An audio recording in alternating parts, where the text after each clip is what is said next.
Hoje a nossa análise vai ser sobre um tema super importante. O Programa de Educação de Jovens e Adultos, o EJA, aqui no Brasil. Isso mesmo. E a ideia é usar aquela abordagem CIP, sabe? Contexto institucional, político e ideacional, que a gente já discutiu um pouco antes. Exatamente. Vamos pegar o EJA como um caso prático mesmo, para a gente entender como esses três eixos, as regras, o poder e as ideias, se misturam e acabam definindo como uma política pública funciona ou não funciona na vida real. Legal, mostrando as forças e também, né, as vulnerabilidades. Isso.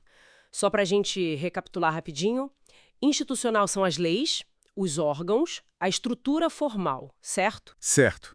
O político envolve os atores, os interesses, a disputa de poder mesmo. E o ideacional, as ideias, os valores, o que a sociedade pensa sobre aquilo. Perfeito, a mentalidade. Então tá, vamos lá, vamos aplicar isso ao EJA. Começando pelo institucional. Vamos lá. Bom, de cara tem um ponto positivo. A EJA é um direito. Está lá na LDB, na Lei de Diretrizes e Bases da Educação. Isso é forte. Sem dúvida, é uma base legal sólida.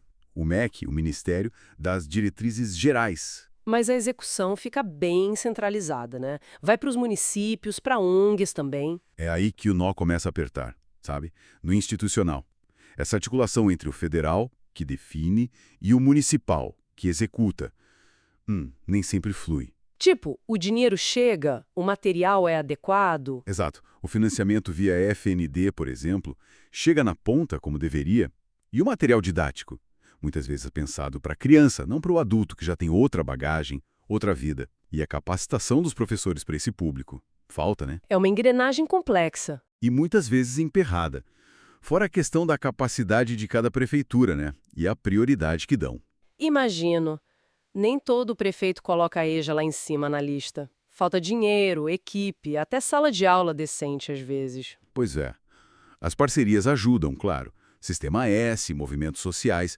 Mas tudo depende dessa estrutura básica funcionar minimamente. E tem um ponto que você mencionou que parece crítico. A descontinuidade administrativa. Essa é talvez a trava institucional mais séria. Muda o governo. Muda tudo.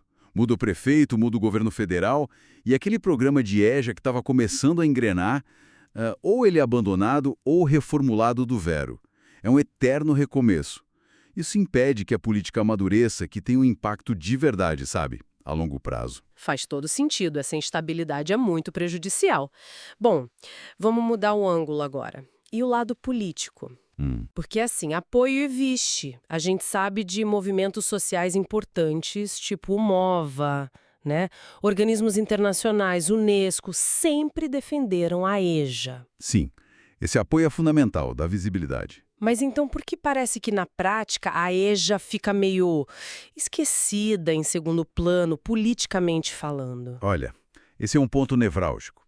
É que, frequentemente, a EJA tem baixa prioridade política real para os gestores. O público da EJA, apesar de grande, geralmente é menos organizado para fazer pressão política, né? E tem outra coisa. Resultado em educação demora. Não é aquela obra que o político inaugura e ganha voto rápido, sabe? O retorno eleitoral é mais difuso, de longo prazo. Entendi. Então o compromisso lá de cima, do governo federal, com o orçamento, com mobilização, acaba sendo decisivo. Totalmente decisivo. A vontade política a gente mede no orçamento, nas ações concretas. Tá tendo corte? Não tá. E também tem as resistências, né? Que tipo de resistência? Tem gente que acha que o foco tem que ser só criança. Ou aquela visão de que é desperdício investir em adulto que já teve sua chance. E claro, o apoio local também conta muito. Vereador, líder comunitário. Se eles não comprarem a briga, fica difícil. E sem essa vontade política toda? Aí já corre o risco de virar só fachada. Oferecida só para constar no papel, mas sem qualidade nenhuma, sem alcance real. No fundo, a falta de vontade política acaba esvaziando o direito que está lá na lei. É complicado. Puxa, muito complicado.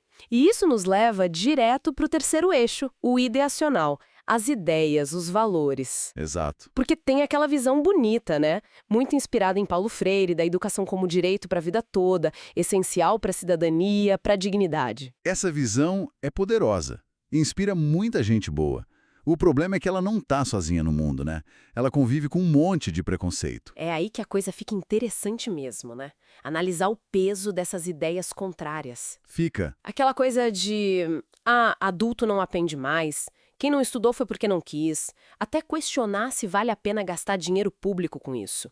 Qual o impacto disso na prática? O impacto é enorme e bem direto. Primeiro, na autoestima de quem pensa em voltar a estudar. A pessoa sente vergonha, acha que não é mais para ela. Nossa! Depois, mina o apoio social, da comunidade, dos empregadores. Sabe, até a cultura local influencia. Aquele certificado da EJA, ele é valorizado de verdade no mercado de trabalho ali da região ou é só um papel? Uma boa pergunta. E claro, a ideologia de quem está governando pesa muito. A EJA é vista como um investimento social, algo fundamental, ou é vista como um gasto que pode ser cortado na primeira crise, justamente porque atende um grupo que, historicamente, tem menos voz para reclamar. E aí tudo se conecta, né? Perfeitamente. Olha como a descontinuidade administrativa, lado institucional, e a baixa prioridade política, do político, muitas vezes se alimentam desse contexto ideacional que, no fundo, desvaloriza ou desconfia da educação de adultos. Cria um ciclo vicioso mesmo. Exatamente, o ciclo de fragilidade. E isso, claro, levanta uma questão bem importante. Por onde a gente começa a quebrar esse ciclo? Deu para perceber bem como esses três contextos, as regras, o poder e as ideias, se entrelaçam, se abarram e acabam definindo a realidade da EJA no Brasil. É bem mais complexo do que parece à primeira vista. Muito mais. Então, o que isso tudo mostra pra gente? Acho que reforça o quão difícil é implementar uma política social de verdade, né? Tirar do papel e fazer funcionar, superando tantos obstáculos que estão ligados uns aos outros. Sem dúvida. É um desafio constante. E fica aqui uma provocação final para a gente pensar, então. Considerando essa teia toda de desafios, o que precisaria mudar primeiro para a gente conseguir fortalecer de verdade a educação de jovens e adultos por aqui? Seria mexer nas leis, na estrutura? Seria, acender a tal da vontade política nos governantes? Ou será que o ponto de partida é transformar as ideias e os valores da sociedade sobre quem tem o direito de aprender, não importa a idade? Uma ótima pergunta para a gente continuar refletindo. Com certeza. Uma questão que fica no ar.